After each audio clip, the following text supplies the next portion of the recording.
di Link Space Podcast by Link Produktif. Aku Nazwa. Aku Dita. Nah, kami di sini mau ngobrolin tentang uang jajan bisa nggak sih jadi modal bisnis? Hah, kira-kira bisa nggak ya? Iya, kita ngobrolin di podcast hari ini ya. Nah, di sini sudah ada Pak Rohyuli sebagai narasumber kita. Oke, salam kenal. Salam kenal. Iya. Gimana nih Pak kabarnya?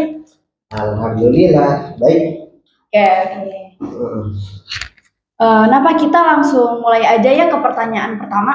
Boleh Oke. banget. Tadi temanya apa tadi?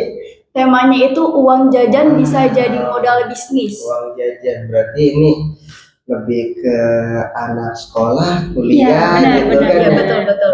Kak Dita ya sama Kak Naswa ya, gitu kan? Supaya kita dari jajan tersebut bisa ngumpulin, bisa usaha gitu Iya, kan? iya, Ya, betul. Menarik nih dan juga cukup luar biasa untuk bisa diterapkan sih. Gitu. Oke, boleh pertanyaannya apa Kak?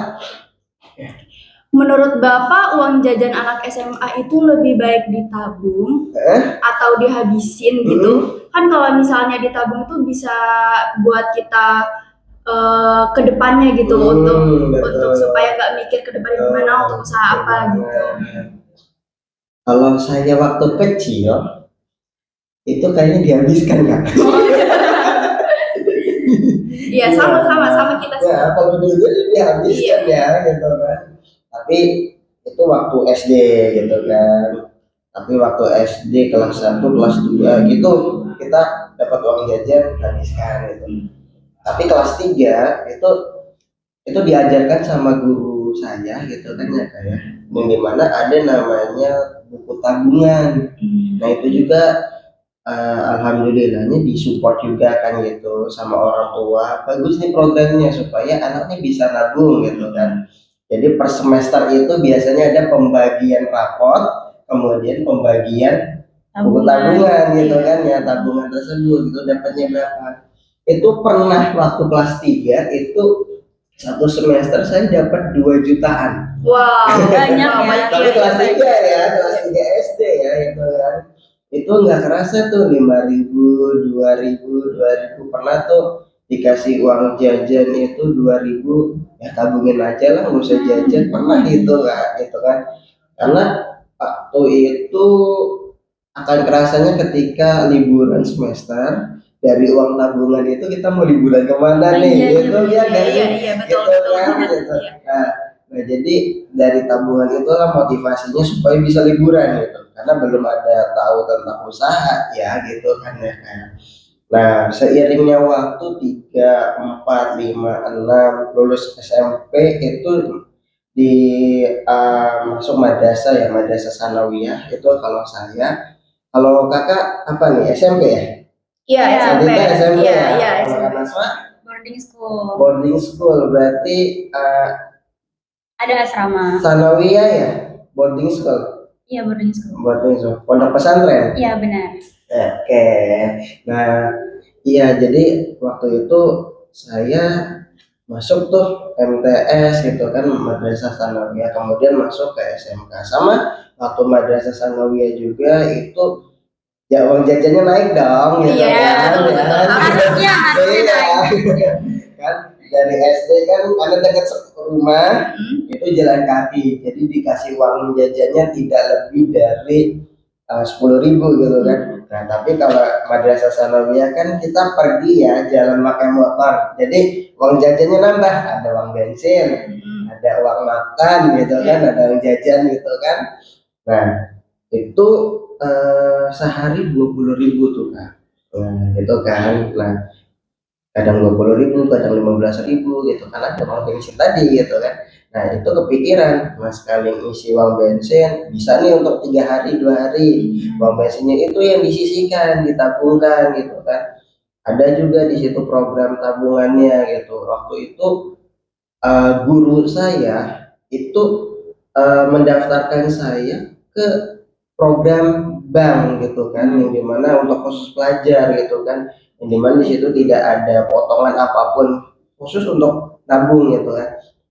Itu kita pernah saya pribadi itu pernah masuk uang itu akhir semester di kelas 7, kan kelas 7 ya kalau madrasah Nawiyah ya, kelas 7 itu nyampe 5 juta Kak. Wow. Iya, banyak gitu ya. Iya, kan, banyak banget ya, lumayan gitu. sih itu. Karena ya tadi tuh lipatannya juga beda kan gitu Iya, kan, iya, ketika betul. menabung. Nah itu bisa untuk daftar ulang gitu kan, karena memang swasta ya waktu itu. Nah kemudian sama kelas 8, kelas 9 juga, apalagi kelas 9 itu kan ada namanya study tour ya terakhir Iya, itu. iya. Nah itu posisinya sama, nabung juga itu alhamdulillahnya dapat 6 jutaan buat bisa untuk bayar study tour, bayar perpisahan kayak gitu. Tapi belum kepikir tentang untuk buka usaha kan, karena nabungnya motivasinya itu masih diarahkan sama guru gitu kan, gitu. Ada program ini nabung gitu kan. Nah, alhasil SMK itu kita apa namanya sama nabung juga gitu kan, dari uang sisi jajan naik lagi dong. Iya dong, iya dong. Harus naik. Naik lagi uang jajannya. Nah, waktu itu 15 ya, intinya patokan paling kecilnya itu 20.000 waktu SMK itu kan, lumayan ya gitu kan. Nah sehingga dari apa namanya tugas-tugas itu dari uang tabungan itu gitu kan, yang disisihkan seperti itu ya, itu cerita ya kan. Nah kemudian balik ke topik yang dimana uang jajan ini ditabungkan gitu kan, atau dihabiskan kah, atau misalkan dibagi dengan usaha gitu kan. Iya, iya. Nah memang efektifnya gitu kan, ketika kita habiskan berarti pada saat itu uang habis gitu kan. Tapi kalau misalkan ditabung, disisihkan, pasti ada uang darurat gitu kan. Nah, kemudian kalau misalkan kita ada niatan usaha nih, itu bisa dengan mesisihkan berapa persentasenya gitu kan, sehingga bisa rata gitu kan, ada uang untuk usaha, ada uang tabungan. Uang tabungan itu anggap aja uang urgensi gitu kan. Kemudian yang menghabiskan ini abaikan gitu, karena concernnya adalah ketika mau buka usaha secara otomatis harus ada uang untuk operasionalnya gitu kan, yang kayak seperti itu. Nah jadi memang belajar bisnis secara dini itu bagus gitu kan ya. Nah itu kalau bisa, kalau nggak salah tadi ngobrol sama Kak Dita ya, itu Kak Dita pernah juga kan ngisikan usaha ya gitu. Nah itu bagus itu Kak Dita. Nah kalau bisa langsung di apa namanya diimplementasikan, dikonsistensikan gitu. Oke, kan siap. gitu.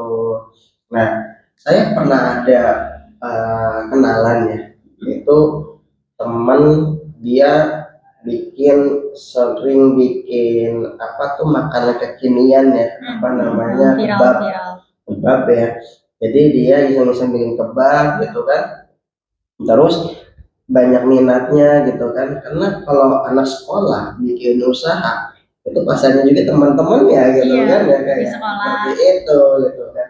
Jadi dalam artian ketika buka usaha seperti itu ya harus bisa dengan apa minat dari anak gitu, minat dari teman gitu, yang sehingga misalkan saya mau jualan kebab nih, ada nggak yang mau gitu kan, pasti banyak. Kadang saya jualan nih, ayo Lis gitu kan. Nah itu biasanya banyak gitu kan, atau gorengan, ayo Lis. Kadang dari iseng doang buat misalkan cilok gitu kan, kemudian dibagikan gitu kan. Nah besok nanti saya jualan, cobain ya gitu, ada yang kayak gitu Iya, kan. iya. Nah itu yang memang prinsip orang ketika mau buka usaha sejak dini gitu kan, sejak zaman sekolah gitu, sejak era-era masuk sekolah itu seperti itu. Memang pasarnya juga pasar teman-temannya gitu kan, ngisi ulang waktu, atau misalkan prinsipnya bantu orang tua seperti itu kan gitu. Itu sih yang pasti ada saling support sama teman gitu Iya, kan betul, ya. betul. Seperti itu. Nah, kalau untuk bisnis kecil yang paling realistis nih untuk anak SMA, untuk anak sekolah gitu, nah itu bisnisnya itu apa tuh? Oke, memang pada dasarnya gini kan, yang tadi saya bilang ya kan, kalau kita itu kan jualan di sekolah itu kan, entah itu ngopi di kantin, entah itu misalkan langsung di kelasnya, itu banyak kan yang seperti itu ya. Maka relatif pasarnya juga itu teman-temannya gitu kan, pasti modalnya juga nggak banyak gitu kan, modal niat, kemudian dan uang 10.000 bikin cilok gitu kan, kemudian dijual dikemas isi 5 gitu kan, memang botir misalkan 2.000, dapatlah misalkan ada 10. Nah dari 20.000 misalkan bisa jadi 40.000, itu bisa jadi gitu kayak. Nah tapi modal-modal seperti itu yang memang pembuatnya juga yang gampang gitu kan, kayak kadang hanya jualan gorengan, kadang misalkan dia rajin bikin donat kayak gitu kan. Kemudian yang paling gampang teh saya pengen jualan basreng gitu kan, gitu kan, beli bakso gitu di pasar kecil-kecil gitu kan, packing, yang belinya hanya 10.000 kita jual bisa dapat 50.000, gitu kan. Nah yang 40.000-nya itu bisa untuk jajan hari-hariannya kayak gitu kan, atau bisa diputarkan lagi untuk konsistensi apa namanya jualan. Nah biasanya kalau anak sekolah tuh memang ketika ada apa namanya untung gitu kan, biasanya ya kalau prinsipnya itu hanya untuk mengisi luang waktu doang gitu kan, iseng-iseng gitu kan, itu memang pada dasarnya akan langsung habis gitu kan. Beda hanya dengan misalkan saya pengen bisa kembangkan, tapi memang jarang gitu, jarang banget anak sekolah berpikirnya ke situ, jarang gitu kan, gitu, kecuali memang punya prinsipnya saya pengen jadi wirausaha. Nah pasti kalau gitu gitu kan. Nah makanya harus disesuaikan gitu kak gitu. Kalau misalkan relatif anak sekolah itu memang pada dasarnya itu efektifnya yang pasti resikonya kecil, jualannya gampang, disukai gitu kan, gitu. Contoh gini deh, waktu Kak Dita sekolah di satu kelas itu ada berapa orang? Jadi kira-kira ada 30-an lebih. 30-an ya? Iya. 30 lebih. 30 lebih iya. Nah, lagi waktu saya itu memang ada 30-an. Nah, itu ada yang jualan. Nah, dari 30 itu, apakah semua beli? Enggak Enggak sih, iya. Tapi setengahnya beli enggak? Iya. Pasti, Iya, pasti beli, itu pasti kan, beli. dan 30 setengahnya 1.000-an aja itu kan. Nah, bisa jadi 15.000 kan? Iya. Nah, padahal modal kita misalkan contoh hanya 10.000 doang. Nah, untungnya kan ada 5.000 tadi gitu kan, ya seperti itu. Nah, itu biasanya ketika jualan dengan jualan-jualan misalkan beli kayak Oreo gitu kan, beli juga misalkan kayak apa lagi wafer gitu kan, dia beli gitu kan satu box kemudian dia jual lagi gitu. Karena apa? Anak sekolah juga itu mager ke kantin. Iya betul banget ya, betul. Kalau mager pasti nitip ya. Nah makanya ketika apa namanya jualan gitu kan, nah itu untung gitu kan, seperti itu ya, kata istilahnya itu namanya bentuk belajar menjadi reseller seperti itu. Nah itu masuk usaha juga gitu, cocok untuk anak sekolah gitu kan. Karena saya pribadi ketika kuliah pun itu kadang beli roti yang 2.000-an gitu kan, itu kemudian di kelas nih saya ada roti nih, mau belinya 2.000 saya jual 3.000. Karena Pak lagi itu udah masuk ke kelas mampir ke kantin gitu kan, kayak gitu. Nah, jadi relatifnya yang pasti cari yang memang snacknya yang disukai gitu kan, teman-temannya satu kelas tersebut, kemudian bisa dijualkan seperti itu. Karena memang jualan anak sekolah tuh relatifnya gitu kan, itu ke circle temennya gitu, temen-temennya, dan jarang berpikir akan jualan di beda tempat gitu, seperti itu. Gitu kan. Berarti kita kalau misalnya punya prinsip untuk mau wirausaha gitu, pasti bakalan akan berjalan lagi gitu. Pasti gitu. Kalau misalkan prinsipnya saya menjadi harus wirausaha, usaha saya ini harus dikembangkan lagi gitu kan. Contoh saya jualannya basreng gitu kan di kelasnya gitu. Masa sih saya jualan di kelas aja? Iya. Nah, buat baru dititipkan ke warung-warung, ke kantin gitu kan. Nah, itu pasti dari mindsetnya akan berubah gitu. Iya. Bukan hanya untuk jualan di kelas, tapi untuk jualan lebih berkembang lagi. Circle pasarnya itu akan berkembang seperti itu kan. Nah, menurut Bapak itu apa yang paling sering bikin bisnis anak SMA itu berhenti di tengah jalan? Waduh, Banyak ya kayak begitu ya. Betul banget.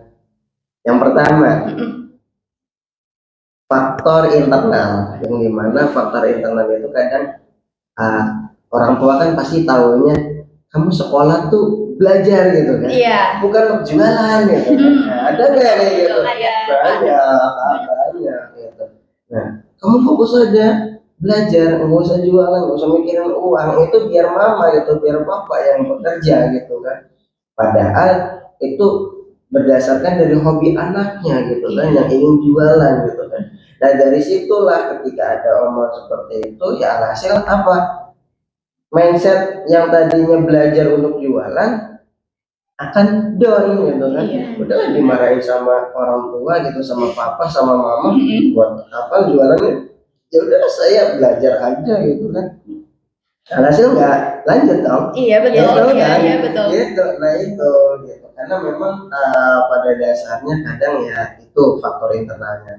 Kemudian faktor yang yang kedua lah gitu kan, itu memang uang jajan itu dipakai untuk bisnis. Tapi ketika bisnis itu kan udah tidak ada pegangan lagi, misalkan uangnya aku pakai semua jajan gitu kan, akhirnya minta lagi ke orang tua. Nah itu kan faktor apa namanya penyebab ketika dimarahin orang tua kan gitu kan.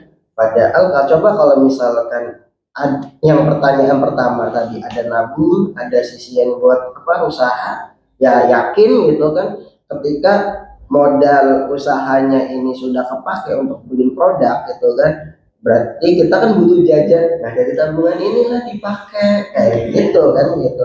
Nah sehingga itu bisa tertata dengan rapi gitu kan gitu. Jangan bahasanya hanya ngikut-ngikut gitu kan, tren-tren gitu kan. Wih, melihat video gitu kan, orang jualan di kelas ramai gitu kan, ya saya ikutan lah gitu. Jangan kayak gitu. Nah kalau misalkan seperti itu, berjalannya waktu juga akan hilang gitu kan, karena ngikut-ngikut gitu kan gitu, tanpa melihat dari segi modalnya, kemudian resikonya seperti apa kayak gitu. Ya itu yang memang tidak terlihat gitu kan. Tapi kalau secara ikut-ikutan ya sama aja gitu kan ya. Nah, Dita akan asal seperti itu gitu kan. Dan pastinya yang paling cepat untuk gagal itu adalah orangnya yang apa ya, ya pasrah lah. Iya. Saya kayaknya udah ada yang laku, berarti gampang menyerah kan gitu. Ya buat apa lah, baru jualan juga masih banyak nih gitu kan. Nah itu memang pada dasarnya prinsipnya juga tadi itu, produk yang dia buat gitu kan, tadi itu banyak disukai sama teman-temannya enggak sih gitu kan gitu. Memang kalau relatif yang gampangnya itu kita bisa beli produk yang sudah bagus, banyak diminati, kemudian jual aja di kelas gitu kan, itu bisa kayak gitu. Nah itu yang memang mental bisnis itu dibangun dari proses gitu. Nah itu dari proses si anaknya gitu kan. Ya intinya si anaknya bisa mengatur dua tadi aja, menabung kemudian dia ingin untuk usaha gitu. Nah saya yakin dia akan berjalan gitu kan, akan prinsipnya juga, mentalnya juga akan terbentuk dengan bagus. Nah makanya dalam penerapan problem solving di dalam sekolah, alangkah bagusnya hal tersebut itu kalau bisa dijadikan kurikulum aja gitu kan, ya kayak seperti itu. Karena itu akan menjadi mindset pola pikir gitu kan. Jangan sampai anak sekarang sudah masuk SMP gitu kan, udah apalagi yang laki-laki ya, udah kenal rokok, Iya. wah itu kan langsung beli buat rokok habis gitu kan, besok pulang ke rumah, Mak minta uang, ya kan? Ya, jujur yang seperti itu kan mentalnya juga mental apa ya, kurang bagus gitu kan ya, kayak seperti itu. Apalagi dari segi pergaulan yang memang luar biasa gitu. Beres sekolah gitu kan, udah selesai, yuk lari kemana? Ke PS gitu kan, main PS Iya. gitu kan. Nah itu hobi yang memang kurang bagus gitu kan. Coba kalau untuk pengembangannya itu dari segi tadi yang dimana siap usaha gitu kan, kemudian ada tabungan gitu kan, itu dimasukkan ke dalam pembelajaran, apalagi khususnya para guru KWU ya, itu kalau bisa terapkan seperti itu gitu, karena saya pribadi saya mantan guru KWU Kak. Oh gitu. Kan? Itu saya selalu kasih challenge gitu kan, kamu silakan PT-PT, kemudian dapat uang berapa buat produk itu kan. Waktu itu saya ngajarnya di teknik pengelasan, anak-anak kumpulin dana gitu kan, PT-PT 5.000 itu dapat 10.000 itu silakan buat produk tentang pengelasan, dia buat kan, yaitu gantungan apa namanya, untuk burung burung ini, burung kutilang gitu kan, burung burung macam-macam burung lah gitu kan. Nah dia motif dengan bagus gitu kan, dijual, yang tadinya 5.000 itu jadi 150.000. Wah. Iya, Berkali-kali iya, lipat iya. ya. Nah kayak gitu, dia lah murid laporan ke saya, Pak udah terjual, ya lanjut lah kata saya. Nah alhasil dari 50.000 itu bisa jadi 500.000 gitu, bisa jadi berapa itu ya. Alhasil dia lulus sekolah karena memang mindsetnya itu, karena tadi sudah berjualan gitu kan, lulus sekolah dia bukan nyari kerja tapi apa, buka usaha. Oh. Buka usahanya apa, bengkel las. Buka usahanya apa, ada yang memang jualan sate karena memang dia hobi gitu kan tentang bakar-bakar gitu Oh, kan iya, ya. iya, iya. Nah itu selalu ngajak ke saya, Pak bakaran yuk. Wah, ketika lulus sekolah jualan sate gitu kan, kayak gitu. Terus ada juga yang memang jualan jus gitu kan, kayak gitu. Nah ada juga yang dia apa namanya, ikut tren-tren jualan mie cebel gitu kan. Nah itu yang memang pada dasarnya kita harus bisa merubah mindset seseorang itu dari sejak dini gitu kan, zaman sejak sekolah gitu kan. Jadi jangan terlalu terpaku pada bahasanya kurikulum yang memang ditetapkan itu, tapi harus kita mempunyai edukasi motivasi yang memang bisa membantu anak ini gitu kan, ketika lulus itu harus jadi apa gitu, harus mau kemana arahnya gitu kan. Kalau misalkan emang iya dia arahnya mau kerja, ya kita arahkan dengan soft skillnya yang bagus gitu kan, kemudian tingkatkan dengan hard skill sehingga dia bisa bersaing gitu kan. Tapi ketika manajernya sudah terlihat oh dia seorang wirausaha, maka dikuatkan dengan studi-studi yang memang tentang wirausaha gitu. Alhasil ya tadi itu outputnya dia bisa jualan, dia buka usaha gitu kan, gitu. Bahkan murid saya itu kan yang buka bengkel gitu kan, itu sebulannya gaji melebihi saya gitu kan. Wow. Lebih gurunya Iya, ya. ya benar lebih gurunya betul. Para gurunya itu terlebih gaji sebulannya. Gitu, karena ya sekali order ya lumayan gitu. Gitu. Seperti itu Kak gitu. Jadi pada dasarnya merubah mindset untuk wirausaha sejak dini itu sangat sangat penting gitu kan, seperti itu. Jadi sebetulnya itu usaha sejak dini itu nggak mudah, terus sulit juga, ya dikatain sulit juga sulit, tapi kalau mudah juga ya bisa dikatain bisa lah mudah gitu ya nggak sih? Balik lagi ke proses, gampang, iya, proses dan juga harus istiqomah gitu ya, jangan mudah menyerah tapi terus coba dan mencoba. Itu yang memang prinsip yang harus yang ditanamkan untuk seorang wirausaha gitu. Makanya sejak dini itu sangat penting gitu kan. Makanya ketika sejak dini di situ kan ada guru gitu kan yang pastinya akan melihat potensi-potensi dan potensinya seperti itu kan. Oke. Misalnya nih nanti bakalan ada yang nonton, anak-anak muda nih nonton video ini. Apa motivasi Bapak buat nyemangatin anak-anak muda yang mau berwirausaha gitu? Iya.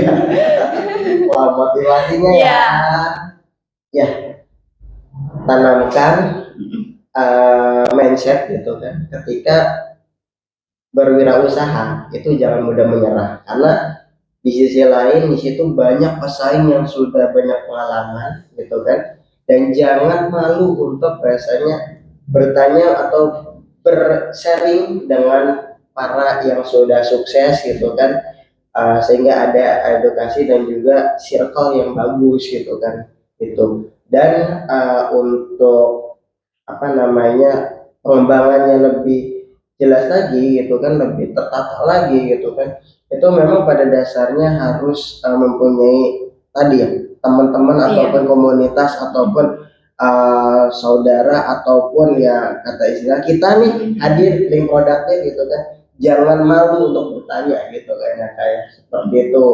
Dan pastinya harus mempunyai prinsip ketika berwirausaha, jangan malu bagi mereka yang pakai jas kayak gitu kan, itu kan belum tentu yang berjas itu gajinya lebih para pembisnis kan